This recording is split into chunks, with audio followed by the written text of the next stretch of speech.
भारतीय साक्ष्य अधिनियम 2023 संक्षेप में बीएसए 2023 की धारा 8, 9 और 10 का उपखंड सहित विस्तृत विवरण प्रस्तुत किया है। 1. परिचय एवं कानूनी पृष्ठभूमि। बीएसए 2023 ने पुराने इंडियन एविडेंस एक्ट 1872 की जगह ली है और 25 दिसंबर 2023 को राष्ट्रपति की स्वीकृति प्राप्त हुई और 1 जुलाई 2024 से लागू हुई। इसमें 170 धाराएं हैं, जिनमें से 167 पूर्व की थीं, 23 में संशोधन, 5 को हटाया गया और 1 नई जोड़ी गई। धारा 8, 9 और 10 अध्याय 2 फैक्ट्स की रेलेवेंसी संबंधित तथ्यों की उपादेयता में है। 2. धारा 8 संतोषजनक साझा डिजाइन के संदर्भ में साजिशकर्ता द्वारा कही या की गई बातें, थिंग्स सेड और done by conspirator in reference to common design. धारा 8 उन तथ्यों की उपादेयता मानती है जो एक साजिशकर्ता कॉन्स्पिरेटर ने साझा उद्देश्य कॉमन डिजाइन के तहत कहे या किए हों, यदि उस साजिश का अस्तित्व मानने के लिए तर्कसंगत आधार हो। यह सिद्धांत इम्प्लाइड एजेंसी थियरी निहित एजेंसी सिद्धांत पर आधारित है, जहां साजिश में सहभागी व्यक्ति की क्रिया या कथन अन्य आरोपी तक संबंध स्थापित करते हैं। बीएसए में यह अपेक्षाकृत अपरिवर्तित रूप में आई है, आईईए की धारा 10 के अनुरूप। 3.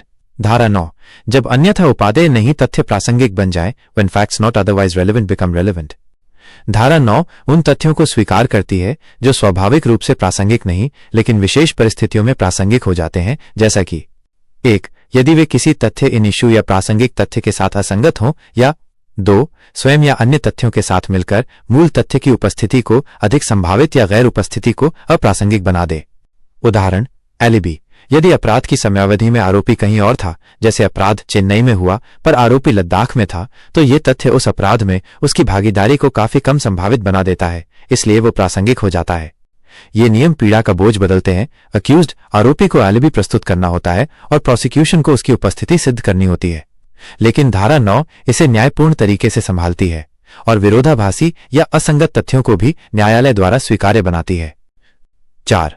धारा 10 हानि डैमेजेस के लिए किसी मुकदमे में राशि निर्धारण हेतु तथ्य प्रासंगिक।